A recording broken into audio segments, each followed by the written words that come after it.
Just a few hours ago, I was up the road at Mizzou Arena where fans were going to the basketball game when they heard about the announcement of quarterback Kelly Bryant transferring to Mizzou. In the whole month of August, Columbia got 4 inches of rain, which looks like this. According to Westhoff, the night before he got to Hawaii, they got 20 inches of rain, which is almost to the top of this tire. These new amenities in the south end zone include a club on the second level that is the biggest fan club in the state, and a field-level entrance where players and fans can interact with each other as the Tigers take the field. An hour after the vigil started, there are still people here mourning the loss of 4-year-old Gabby Curry. Well, these cancer patients aren't people, they're actually dogs. Bone cancer in dogs is very common, as there are 10,000 cases reported a year.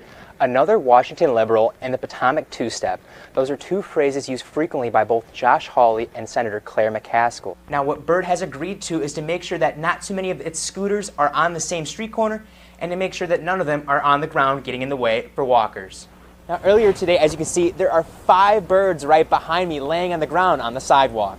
Now, before President Trump was even in this building, he announced William Barr as his next Attorney General. This comes just a month after Matt Whitaker was announced acting Attorney General to replace Jeff Sessions. President Trump made the announcement earlier today that William Barr will be his new Attorney General.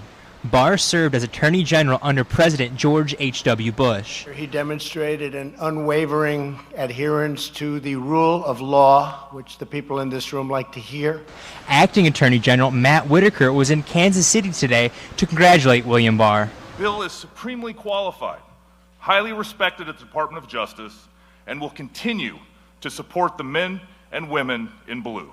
When President Trump made it into Kansas City, he talked about protecting law enforcement through Project Safe Neighborhoods. We increased funding for Project Safe Neighborhoods to $50 million this year, and we're asking Congress to add an additional increase for next year that will happen. And how he wants to reform the current prison system. We all benefit when those who have served their time can find a job, support their families, and stay the hell out of jail. Right? The president also told the people about his meeting with the Chinese president in Argentina. President Xi agreed to criminalize and make all fentanyl in China controlled, meaning it's a controlled substance. His final focus was he wanted to protect law enforcement and citizens in the United States. He says this is hard to do with issues at our borders. Congress must fully fund border security in the year ending. Funding bill. We have to get this done. Trump raved over the job law enforcement is doing for the nation. He says law enforcement is the sole reason Americans feel safe. You are the ones making America stronger and prouder and safer. Now, Barr will not be able to become Attorney General until the beginning of next year. William Barr also wrote an op-ed piece in the Washington Post praising President Donald Trump for firing FBI Director James Comey. Live in Kansas City, I'm Jared Austin, KMUA News. This document behind me is a piece written in Latin from 1904, a document that has been there since the hospital first opened. Here's how a Latin class at Helias High School is becoming involved with the story 115 years in the making. Et a solemni declaratione doctrinae immaculatae conceptionis. Mark Rayhagen has been teaching Latin in Jefferson City for several years. Pio X. And today, he has been asked to do something he has never done.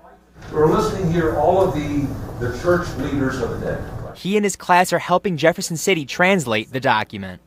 It's also telling us who was the state officials of the day. Alexander Dockery was the governor of Missouri at the time and signed the bottom of it.